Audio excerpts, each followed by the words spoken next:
దేవుని నామానికి స్తోత్రాలు. మరొకసారి క్రిస్టమస్ సందేశాన్ని మనము ఈ సమయంలో దేవుని కృపను బట్టి మనం విందాం, ప్రార్థన చేసుకుందాం. పరిశుద్ధుడు అయిన తండ్రి, ప్రేమ కలిగిన ప్రభువా, నీ ఘనమైన పాదాలకు వందనాలు, స్తోత్రాలు, స్తుతులు చెల్లిస్తూ ఉన్నాం. నీ దయను బట్టి, నీ కృపను బట్టి మరొక పర్యాయము నాయనా క్రిస్టమస్ సందేశాన్ని ప్రభువా మేము వినడానికి, ధ్యానించటానికి మీరు ఇచ్చిన అవకాశాన్ని బట్టి మీకు స్తోత్రాలు. ప్రభువా, వినుచు ఉండగా మాకు మేలుకరముగాను ఆశీర్వాదకరముగాను చేయండి. ప్రభువా, నీ యందు భయభక్తులతో, ఆత్మతో, సత్యముతో ఆరాధన చేస్తూ ముందుకు సాగిపోయే భాగ్యము మాకు దయచేయండి. మీరే తోడుగా ఉండి మహిమ పొందమని యేసు నామములో అడుగుచున్నాము తండ్రి, ఆమేన్. చూడండి ప్రియులరా, పరిశుద్ధ గ్రంథములో మత్తయి సువార్త 2వ అధ్యాయము 1 నుంచి మనము చదువుకుందాం. రాజైన హేరోదు దినముల యందు యూదయ దేశపు బెత్లెహేములో యేసు పుట్టిన పిమ్మట, ఇదిగో తూర్పు దేశపు జ్ఞానులు యెరూషలేము వచ్చి, యూదుల రాజుగా పుట్టినవాడు ఎక్కడున్నాడు? తూర్పు దిక్కున మేము ఆయన నక్షత్రమును చూచి ఆయనను పూజింపవచ్చితమని చెప్పిరి. చూసారా ప్రియులరా, యేసుక్రీస్తు యొక్క జననము రికార్డు. ప్రియులరా, గ్రంథాలలో వ్రాయబడి ఉన్నది. ఏ రాజు సమయంలో? రాజైన హేరోదు దినములందు. ఎంత ఖచ్చితమైనటువంటి ప్రూఫ్ పరిశుద్ధాత్మ దేవుడు ఇస్తున్నాడో చూడండి. మిగతా వాటికి ప్రూఫ్లు లేవు ప్రియులరా, మిగతా వాటికి ప్రూఫ్లు లేవు, ఆధారాలు లేవు. కనుక సృష్టికర్త అయినటువంటి దేవాది దేవుడు ఎలాంటి మనకి రుజువులతో, ఇంకెంతకంటే ఇంక రుజువులేం కావాలండి మనిషికి? యేసుక్రీస్తు ప్రభువారు తోమా విషయంలో, తోమా నీవు నా చేతులలో వేరేలు పెట్టి చూడు, చూచి నమ్మిన వారి కంటే చూడక నమ్మిన వారు ధన్యులు. చూచి నమ్మిన వారి కంటే చూడక నమ్మిన వారు ధన్యులు అని యేసు ప్రభువారు తోమాతో మాట్లాడినట్టుగా మనం చూస్తున్నాం. ప్రియులరా, ఇన్ని ప్రూఫ్లు సృష్టికర్త అయినట్టు ఆయన తాను రుజువు చేసుకోవాలని ఏంటండి? పాపిని ప్రేమిస్తూ ఉన్నాడు. పాపి కొరకు ఈ త్యాగము. ప్రియులరా, సృష్టికర్త అయినటువంటి దేవుడు కన్య మరియ గర్భమున ఆయన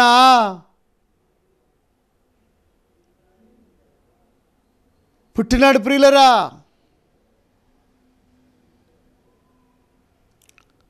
అప్పుడు ఒక నక్షత్రము ఆకాశములో పుట్టింది. దేవునికి స్తోత్రం. మహానుభావులు, పండితులు, జ్ఞానవంతులు అది చూచి, ఎవరో ఒక గొప్ప వ్యక్తి, రాజు పుట్టాడని ఖగోళ శాస్త్రజ్ఞులు 3 జ్ఞానులు ఏం చేశారు? వెంబడిస్తున్నారు. ఆ నక్షత్రాన్ని వెంబడిస్తున్నారు. ప్రియులరా, గమనించండి. నక్షత్రము ద్వారా ఆయన పుట్టుకను ఆ జ్ఞానులకు అర్థం చేస్తూ ఉన్నాడు. దేవదూతల ద్వారా గొర్రెల కాపరులకు ఆయన పుట్టుకను అర్థం చేస్తూ ఉన్నాడు. ఏమండి, రకరకాలుగా దేవుడు ప్రియులరా ఒక్కొక్కరికి ఒక్కొక్క రీతిగా దేవుడు గ్రహింపు చేస్తూ ఉన్నప్పుడు నువ్వు లోబడవే. మందిరంలో సేవకులు బోధిస్తూ ఉన్నప్పుడు, సువార్త ప్రకటిస్తూ ఉన్నప్పుడు నీవు అంగీకరించవే. ఏంటా తిరుగుబాటు స్వభావము? ఏమండి, ఆ లెక్కలేని స్వభావము, ఆ గర్వము ఏమిటి? చూడండి, ఇక్కడ రాజు హేరోదు రాజు ఈ సంగతి విన్నప్పుడు అతడును అతనితో కూడా యెరూషలేము వారందరూ కలవరపడిరి. సైతాన్ ఆవరించేసింది. ఏమండి, ఈ రాజుకి ఏమండి ఏం ఆవరించింది? హేరోదు రాజుకి యేసు ప్రభువారు ఎప్పుడైతే ఈ భూమి మీద కన్యమరియ గర్భమందు ఎప్పుడైతే పుట్టినాడో, జన్మించినాడో, సాతానికి వెంటనే ఏమొచ్చేసింది? తన రాజ్యం కూలిపోద్దేమో, తన సామ్రాజ్యం, తన యొక్క మోసకరమైనటువంటి అన్యాయపు సామ్రాజ్యం కూలిపోబోతుందని అపవాది ఏమండి ఆవరించాడు ఈ హేరోదు రాజుని. అడ్డుకోవాలని అనుకున్నాడు. 2 సంవత్సరాల లోపులు పిల్లల్ని చంపేసేయండి అని అన్నాడండి. అంత క్రూరుడండి. సృష్టికర్త అయిన దేవుడు చంపటం ఆడి వల్ల వద్దా? యేసుప్రభు కూడా సిలువలో ఆడు చంపటం కాదు, తను తాను మన కొరకు ఆయన సిలువలో ప్రాణం పెట్టాడు. ఆయన మన మరణాన్ని ఆయన తీసుకొని ఆయన జీవాన్ని మనకిచ్చాడు. మన పాపాలు ఆయన తీసుకొని ఆయన నీతి మనకిచ్చాడు. మన దరిద్రత ఆయన తీసుకొని ఆయన ఐశ్వర్యం మనకిచ్చాడు. మన యొక్క మోసాన్ని ఆయన తీసుకొని నిజాయితీగా బ్రతకండి అని ఆయన మనకు మార్గము చూపించాడు. ప్రియులరా, లేకపోతే అపవాది ఈ భూలోక రాజ్యాలన్నింటినీ భ్రమపరచాలని వాడు ఎత్తుగడ వేశాడు, ప్లాన్ వేశాడు. అందుకే యోహాను రాసిన మొదటి పత్రికలో ఆ 3వ అధ్యాయంలో మనం చూసాం కదా, అపవాది క్రియలను లయపరచటానికి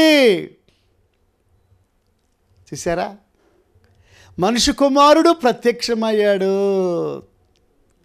ఎవరి క్రియలు? హేరోది క్రియలు, మోసకరమైన క్రియలు. రాజే కానీ మెదడలేదు. ఆ యొక్క రాజరికంలో ఆ రాజు పరిపాలన అంతా మోసమే. ప్రభునందు ప్రియ దేవుని పిల్లారా, అన్యాయము, అక్రమము, మోసము. ప్రభునందు ప్రియ దేవుని పిల్లారా, రహస్యంగా పిలిపించి ఏమంటున్నాడు తెలుసా? నేను కూడా యేసుప్రభుని, ఆ మహానుభావుణ్ణి, ఆ పరిశుద్ధుడిని, ఆ నీతిమంతుణ్ణి, ఆ దేవుణ్ణి నేను కూడా పూజిస్తానయ్యా, మీరు కూడా వెళ్ళి చూడండి. కుయుక్తితో కూడిన మాటలు, లోపల ఒకటి బయట ఒకటి. చూసారా ప్రియులరా? ఆ ఘోరమైన మనసు చూసారా? హేరోదు రాజు మనసు. చాలామందిని చంపించాడంటండి. భార్యని, కొడుకుల్ని. నేనే బతికినంతకాలం రాజుగా ఉండాలి, నేను తప్ప ఇక ఏ రాజు ఉండడానికి వీలు లేదు. నువ్వు భూలోకంలో ఆ యెరూషలేములో ఆ ప్రాంతంలో నువ్వు రాజువేమో, కానీ ఈయన యేసయ్య సర్వలోకమునకు రారాజు, చక్రవర్తి. ప్రియులరా, సర్వలోకమునకు ఈయన చక్రవర్తి, సృష్టికర్త, ఏకైక ఒకే రాజు. ఆయన పరిపాలన రాబోతుంది. అదే 1000 ఏండ్ల పరిపాలన. ఆయనే సర్వాధికారిగా ఉంటాడు. ఆయన ప్రియులరా పరిపాలనలో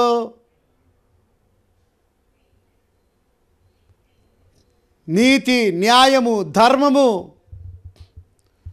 సింహాలు, పసిపిల్లలు ఏమండి ఆడుకుంటారంట ఆ పరిపాలనలో, 1000 ఏండ్ల పరిపాలనలో. ప్రభునందు ప్రియ దేవుని పిల్లారా, ఈ మానవ పరిపాలనలో అంతా దోపిడీ రాజ్యము, దొంగల రాజ్యము, లంచాలు, అవినీతి, అక్రమము, భద్రత లేదు, క్షేమము లేదు. ఆడపిల్లలు బయటికి వెళ్తే క్షేమంగా ఇంటికి వస్తారని ఆ విధానము లేదు. భయము, ఆందోళన, కలవరము. హేరోదు రాజుకు కూడా ఏమొచ్చింది? కలవరం వచ్చిందంట. హేరోదు రాజు ఈ సంగతి విన్నప్పుడు అతడును అతనితో కూడా యెరూషలేములో వారందరూ కలవరపడిరి. ఎందుకు? నీ పాపాన్ని, నీ మోసాన్ని తీసేయటానికి ఆయన ఈ భూలోకానికి వస్తే ఏమండి అకస్మాత్తుగా తనిఖీ చేయటానికి ఒక ఆఫీసరు ఒక స్కూల్కి వెళ్ళినప్పుడు హెచ్ఎం గారికి ఆ స్కూల్లో ఆ యొక్క మాస్టర్లకి కలవరం ఎందుకండి? ఏమండి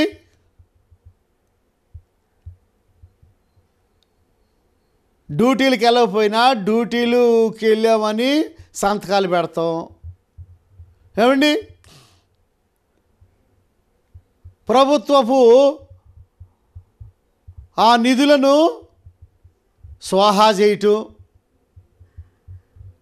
బిల్డింగులు కట్టమని డబ్బులు ప్రభుత్వం వారు ఇస్తే బిల్డింగులు కట్టుకోకుండా ఆ డబ్బుల్ని నీవు సొంత వాటికి వాడుకున్నావు. అప్పుడు ఆఫీసర్ వచ్చాడు తనిఖీ చేయటానికి స్కూల్ని తనిఖీ చేయటానికి వచ్చినప్పుడు నువ్వెందుకు కలవరపడాలి? అన్ని లెక్కలు కరెక్ట్గా ఉంటే, అన్నీ నీతితో నిజాయితీతో నీ క్రిందున్న సిబ్బంది, తోటి ఉపాధ్యాయులు అందరూ కరెక్ట్గా వచ్చి చదువు చక్కగా చెబితే వాళ్ళకి ఎందుకు రాదండి చదువు? పిల్లలకే చదువు సరిగా చెప్పవు. ఏమండి పిల్లల్ని పట్టించుకోరు. ప్రభునందు ప్రియ దేవుని పిల్లలారా, 6వ తరగతి అయినా ఆడికి ABCDలు రావు. ఏమండి ఎంత ఘోరం! అందుకే పరలోకము నుండి ఒక ఆఫీసరు, సృష్టికర్త అయిన దేవుడు భూలోకాన్ని తనిఖీ చేయటానికి వచ్చేసాడు. ఆయన ఈ భూమి మీద ఆయనకి అధికారం ఉంది, పరలోకంలో కూడా అధికారం ఉంది. సర్వాధికారి అయిన దేవుడు, ఆయనకి తప్ప ఎవరికి లేదు అధికారం. అందుకే ఆయనకు లోబడాలి. ప్రతి మానవుడు, ప్రతి రాజు, ప్రతి యవనస్తుడు, ప్రతి పేదవాడు, ప్రతి ధనవంతుడు అందరూ యేసు నామమున ప్రతి మోకాళ్ళు వంగాల్సిందే. ప్రతి మోకాలు ఆయన సన్నిధిలో వంగితేనే మనకు ఆశీర్వాదం, వాళ్ళకి ఆశీర్వాదం.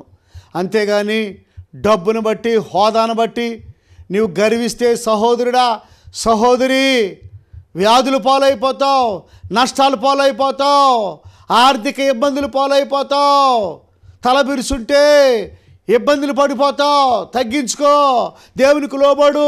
సృష్టికర్త అయిన బాలయేసుకి, యేసు ప్రభుకి పశువుల పాకలో పరుండబెట్టినటువంటి ఆ యేసుక్రీస్తు ప్రభువుని నువ్వు పూజించు, భక్తితో ఆరాధన చేయి, ఆయనకు లోబడు, నీ జీవితాన్ని ఆయనకి సమర్పించుకో. అలాగను నీవు సమర్పించుకొనకపోతే నీవు చనిపోతావు. చూడండి ప్రియులరా, నువ్వేమైపోతావు? చూడండి, హేరోదు ఏమయ్యాడు? మత్తయి సువార్త 2వ అధ్యాయము 19 హేరోదు చనిపోయిన తరువాత ఇదిగో ప్రభుదూత ఐగుప్తులో యోసేపునకు స్వప్నమందు ప్రత్యక్షమై, నీవు లేచి శిశువును తల్లిని తోడుకుని ఇశ్రాయేలు దేశమునకు వెళ్ళుము. ఎందుకు? ఇశ్రాయేలు దేశంలోనే ప్రియులరా, ఇశ్రాయేల్ దేశానికి మరలా ఆయన రాబోతున్నాడు యేసయ్య. హేరోదు ఏమైపోయాడు? చనిపోయాడు. ఎందుకు చనిపోయాడు? అతనిలో పాపం ఉంది. ఏంటి ఆ పాపము? చూడండి ప్రియులరా, 16 మత్తయి సువార్త 2వ అధ్యాయం 16 ఆ జ్ఞానులు తన్ను అపహరించిరని హేరోదు గ్రహించి బహు ఆగ్రహము తెచ్చుకొని, జ్ఞానుల వలన వివరముగా తెలుసుకున్న కాలమును బట్టి బెత్లెహేములోని దాని ప్రాంతములలో సకల ప్రాంతములలో 2 సంవత్సరములు మొదలుకొని తక్కువ వయస్సు గల మగ పిల్లలందరినీ వధించెను. ఎవడిచ్చాడా ఈ అధికారం నీకు పసిపిల్లలను చంపటానికి? ఏమండి, ఎవరిచ్చారు? గర్భంలో ఉన్న బిడ్డను చంపటానికి ఏ నర్సుకి, ఏ డాక్టర్కి ఎవరిచ్చారు అధికారము? ఓ స్త్రీ, ఎవరిచ్చారు అధికారము? నీ బిడ్డను చంపుకోవటానికి అధికారం నీకు లేదు. కొన్ని దేశాల్లో ఏమండి అన్యాయంగా గర్భం ధరించవచ్చంట, బిడ్డలు కానొచ్చంట. ఏం రూల్స్ అండి అయ్యి? వాక్యానికి ఏ దేశమైతే వ్యతిరేకంగా నడుస్తుందో ఆ దేశం కూలిపోద్ది. అయ్యో బబులోను కూలిపోయేనే. దేవుని వాక్యానికి విరుద్ధముగా ఏ దేశము, ఏ మంత్రి, ఏ ప్రధానమంత్రి, ఏ వ్యక్తి, ఏ సైంటిస్టు, ఏ అధికారి నడుచుకుంటాడో అతని మీదకి ఉగ్రత వచ్చింది. హేరోదు రాజు ఆ జ్ఞానులు మరలా తిరిగి రాలేదని, ఎందుకు వస్తారయ్యా నీ దగ్గరికి నువ్వు మోసగాడు అయితే? ఏ రాజు? హేరోదు రాజు మోసగాడు అయితే ఆ జ్ఞానులు నీ దగ్గరికి ఎందుకు వస్తారు? దేవదూత ప్రత్యక్షమై జ్ఞానులకి చెప్పింది, ఇదిగో మీరు వేరొక మార్గమున వెళ్ళండి, మీరు వచ్చిన మార్గమున వెళ్ళవద్దు. ఆ మార్గము మోసకరమైన మార్గము. నేను చెబుతున్నాను వినండి, వేరొక మార్గమున వెళ్ళండి. చూడండి ప్రియులరా, దేవుడు ఎప్పటికప్పుడు దేవుడు గైడెన్స్ చేస్తాడు. ప్రియులరా, మత్తయి సువార్త 2వ అధ్యాయం 12 తరువాత హేరోదు నొద్దకు వెళ్ళవద్దని స్వప్నమందు దేవుని చేత బోధింపబడిన వారై వారు మరి యొక్క మార్గమున తమ దేశమునకు తిరిగి వెళ్ళిరి. అదండి భక్తి. ఇక రాజు మాట వినలేదు. అయ్యో రాజుగారు మనకు సరుకులు ఇస్తాడు, రాజుగారు మనకి గోధుమలు ఇస్తాడు, రాజుగారు మనకి కానుకలు ఇస్తాడు, రాజుగారు మనకి డబ్బు ఇస్తాడు, రాజుగారు మనకి బహుమానాలు ఇస్తాడు. నో, ఏ మాత్రము ఆశించలేదండి జ్ఞానులు. ప్రియులరా, డబ్బు కొరకు ఆశపడుతున్నావా సేవకుడా? ధనం కొరకు ఆశపడుతున్నావా విశ్వాసి? లోకాశలు ఇంకా నీలో చావలేదా? ఎందుకు ఆ వడ్డీ వ్యాపారము? ఎందుకు ఆ మోసకరమైనటువంటి ఆ డబ్బు, నీతి లేని డబ్బు? ఓ సహోదరుడా, ఆ పేకాట ఎందుకు? ఆ క్లబ్లో ఆ యొక్క మందు బాటిల్ ఎందుకు నీకు? ఆ బీడీలు ఎందుకు నీకు? ఆ సిగరెట్లు ఎందుకు? దేవుని ఉగ్రత పెళ్ళు వంట దిగుద్దు తమ్ముడా. ఓ సహోదరి, అన్యాయంగా నీవు నడుచుకుంటే చూడండి, అది అన్యాయము, ఘోరమని దేవునికి తెలుసు. హేరోదు మనసు మంచిది కాదండి. హేరోదు మనసు మంచిది కాదు. అతనిలో యుక్తి కుయుక్తి ఉంది. చూడండి 6-7 వచనంలో, అంతటా హేరోదు ఆ జ్ఞానులను రహస్యముగా పిలిపించి, రహస్యం ఎందుకు? రాజుకు రహస్యం ఎందుకు? మంత్రికి రహస్యం ఎందుకు? రహస్యంతో కూడిన మాటలు ఎందుకు? ఆ సెల్ ఫోన్లో రహస్యంతో కూడిన మాటలు ఎందుకు? రహస్యంతో కూడిన మెసేజ్లు ఎందుకు? ఓ యవనస్తుడా, ఓ యవనస్తురాలా, నీ తల్లిదండ్రులకు తెలియకోకుండా ఆ రహస్యమైనటువంటి ఆ మాటలు, ఆ పద్ధతులు, ఆ కోడింగ్ సిస్టమ్, ఆ విధానాలు దేనికి? సహోదరుడా, ఓ సహోదరి, ఆ రహస్యాలు ఏంటి? తల్లిదండ్రులకు తెలియకోకుండా బిడ్డలు రహస్యంగా, భర్తకు తెలియకుండా భార్య రహస్యంగా, భార్యకి తెలియకుండా భర్త రహస్యంగా. ఏంటండి? రహస్యాలతో ఉండి ఏం సాధిద్దామని?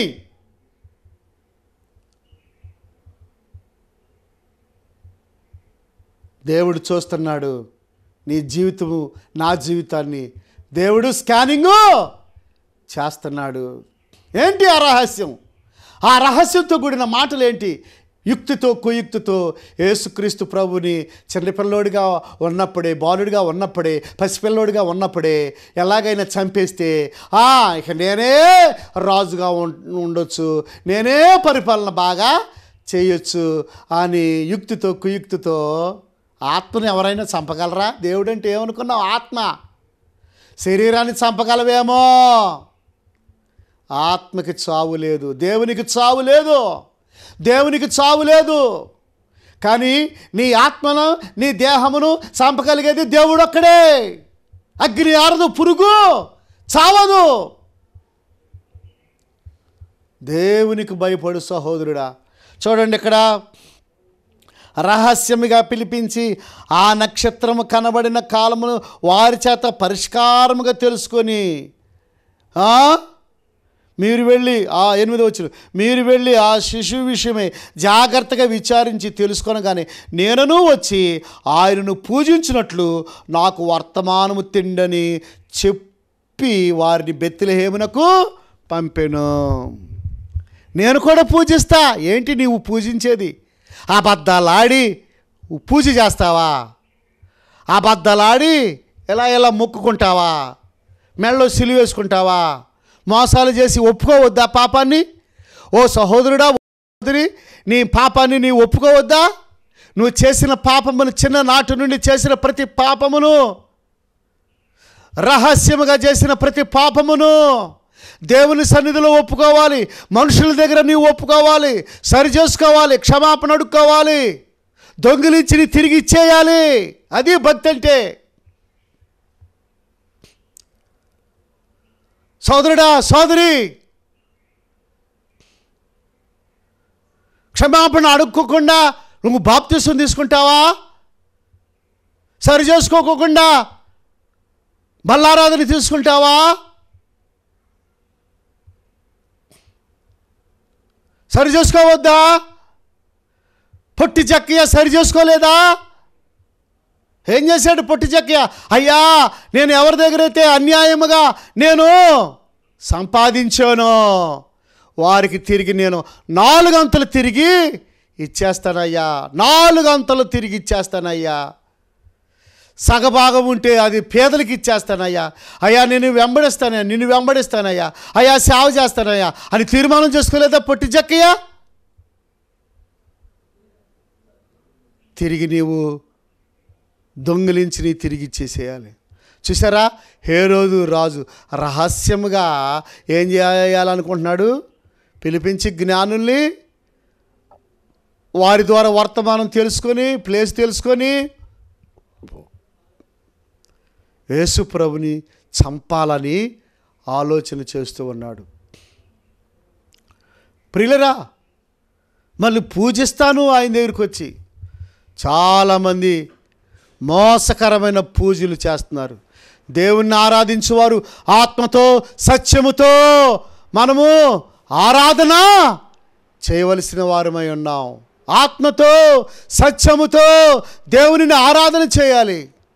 అంతేకాని నామకార్థంగా నువ్వు గుడికి వెళ్ళినంత మాత్రాన, ఏదో చప్పట్లు కొట్టినంత మాత్రాన నీ పాపాలు క్షమించబడతాయని అనుకో మాకు సహోదరుడా, సహోదరి.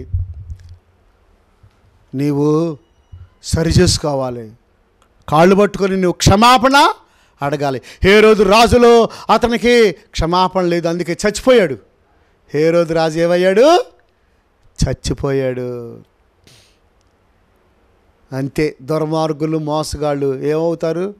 అగ్ని ఆరదు, పురుగు చావదు. కనుక ప్రియులరా,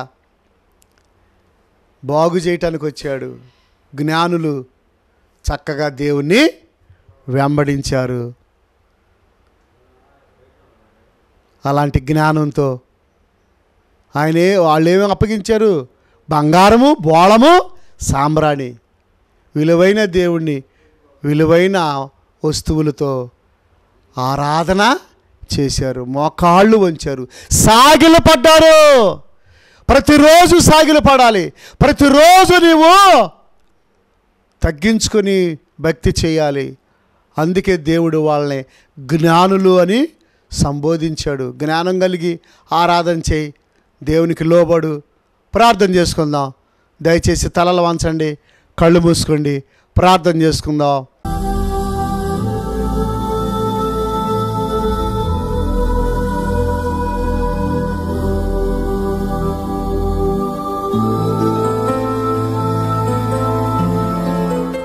పరిశుద్ధుడైన తండ్రి, ప్రేమ కలిగిన ప్రభువా, సాగిలపడి ఆత్మతో సత్యముతో నిన్ను ఆరాధన చేసే భాగ్యము మాకు దయచేయమని ప్రార్థిస్తూ ఉన్నాను ప్రభువా. జ్ఞానులు ఎలాగా జ్ఞానముతో ఎలాగ ఆరాధన చేశారో యేసుక్రీస్తు ప్రభువా, మేము కూడా అలాగనే కపటం లేకుండా మేము ఆత్మతో సత్యముతో ఆరాధన చేసే భాగ్యము మాకు దయచేయండి ప్రభువా. హేరోదు కూడా పూజించాలనుకున్నాడు, అది మోసకరమైన పూజ ప్రభువా. నాయనా, అతడు భూలోకంలో లేకుండా పోయాడు ప్రభువా. నాయనా, ఆత్మతో సత్యముతో భయభక్తులతో నిన్ను ఆరాధించే ఆ ధన్యత మాకు దయచేయి. క్రిస్మస్ దినాల్లో భయభక్తులతో పాపాలు ఒప్పుకుంటూ పశ్చాత్తాపడుతూ ఆరాధన చేసే భాగ్యం మాకు దయచేయమని యేసు నామములో అడుగుచున్నాము తండ్రి, ఆమేన్. తండ్రి ప్రేమ, కుమారుని కృప, పరిశుద్ధాత్మ సహాయం కూడిన మనకు సకల పరిశుద్ధులకు సదాకాలము తోడైయుండునుగాక. ఆమేన్. God bless you. దేవుడు మిమ్మల్ని, మీ కుటుంబాలని దీవించునుగాక. ఆమేన్.